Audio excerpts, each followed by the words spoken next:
মহান আল্লাহ সুবহানাহু ওয়া তাআলা সুন্দর অবয়বে মানব জাতিকে সৃষ্টি করেছেন। আল্লাহ বলেন, আমি সৃষ্টি করেছি মানুষকে সুন্দরতম অবয়বে। বান্দার উপর তার সৃষ্টিকর্তা যদি অসন্তুষ্ট থাকে তাহলে তার ক্ষতি অনিবার্য। একজন মানুষ কিভাবে অনুভব করবে যে তার প্রভু তার প্রতি অসন্তুষ্ট?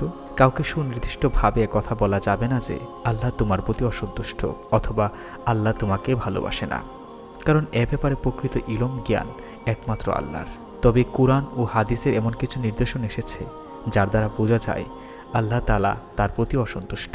নির্দয়ী হওয়া, অন্তর কঠোর হওয়া ও মানুষের প্রতি নির্দয়ী হওয়া, আপনজনের সঙ্গে মন্দ আচরণ করা। আর আল্লাহ যখন কোনো বান্দার উপর রাগান্বিত হন তখন তার দিল থেকে দয়া উঠিয়ে নেন।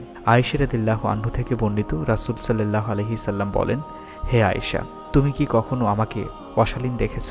কিয়ামতের দিন আল্লাহর কাছে মর্যাদার দিক দিয়ে মানুষের মধ্যে সবচেয়ে নিকৃষ্ট সেই ব্যক্তি যার অনিষ্টের কারণে মানুষ তাকে ত্যাগ করেন। হাদিস সহিহ বুখারী। বরকত উঠিয়ে নেন।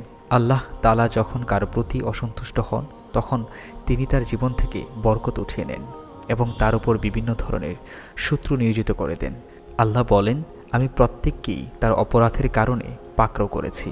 তাদের কারো প্রতি প্রেরণ করেছি প্রস্তর প্রচণ্ড বাতাস, কাউকে পেয়েছে বজ্রপাত, কাউকে আমি বিলীন করেছি ভূগর্ভে এবং কাউকে করেছি নিমজ্জিত। আল্লাহ তাদের প্রতি জুলুম করার ছিলেন না, কিন্তু তারা নিজেরাই নিজেদের প্রতি জুলুম করেছে। সূরা আনকাবুত আয়াত নাম্বার 40। যে কোনো মুসিবতে অসন্তুষ্টি প্রকাশ করা।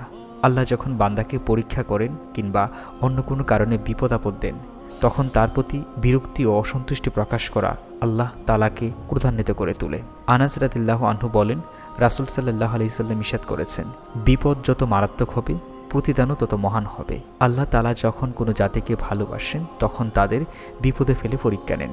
যে লোক তাতে বিপদ সন্তুষ্ট থাকে তার জন্য আল্লাহ তাআলার সন্তুষ্টি বিদ্যমান, আর যে ব্যক্তি তাতে অসন্তুষ্ট হয় তার জন্য আল্লাহ তাআলার অসন্তুষ্টি বিদ্যমান।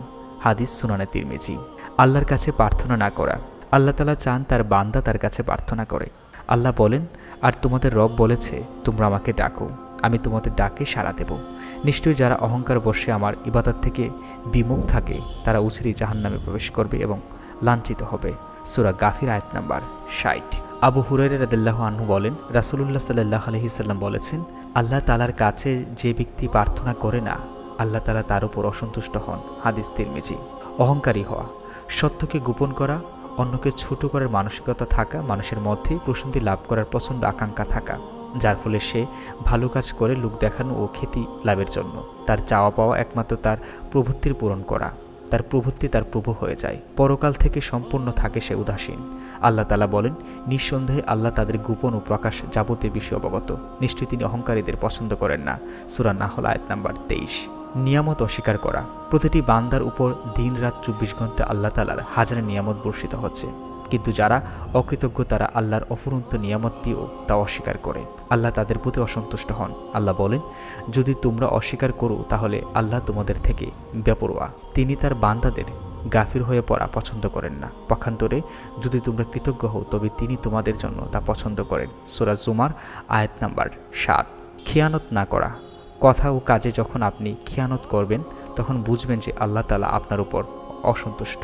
তাই আপনি আপনার জীবনে খিয়ানত করেই চলছেন। আল্লাহ বলেন, আর যারা নিজেদের সঙ্গে খিয়ানত করে তুমি তাদের পক্ষে বিতর্ক করো না। নিশ্চয়ই আল্লাহ কোনো খিয়ানতকারী ও পাপিষ্ঠকে পছন্দ করে না। সূরা নিসা আয়াত নাম্বার 107। সীমা লঙ্ঘন করা। যে কোনো কাজে মধ্যম পন্থা অবলম্বন করা, কোনো ক্ষেত্রে প্রান্তিকতা না করা, বাড়াবাড়িও করবে না আবার শীতলতাও করবে না। আল্লাহ তাআলা বলেন, আর যারা তোমাদের বিরুদ্ধে যুদ্ধ করে তোমরাও আল্লাহর পথে তাদের বিরুদ্ধে যুদ্ধ করো, কিন্তু সীমা লঙ্ঘন করো না। নিশ্চয়ই আল্লাহ সীমা লঙ্ঘনকারীদের ভালোবাসেন না। সূরা বাকারা আয়াত নাম্বার 190। ইহুদি খ্রিস্টান সম্প্রদায় তারা বিভিন্ন কাজে সীমা লঙ্ঘন করেছিল, এজন্য আল্লাহ তাআলা তাদের প্রতি অসন্তুষ্ট ছিলেন। মহানবী সাল্লাল্লাহু আলাইহি ওয়াসাল্লাম ইরশাদ করেছেন, তোমরা আমলে মধ্যম পন্থা অবলম্বন করো, বাড়াবাড়ি করো না। সকাল সন্ধ্যা ইবাদতের জন্য বের হয়ে পড়ো এবং রাতের কিছু অংশ তোমরা অবশ্যই পরিমিতি রক্ষা করো, তাহলে গন্তব্যে পৌঁছাতে পারবে। হাদিস সহিহ বুখারী।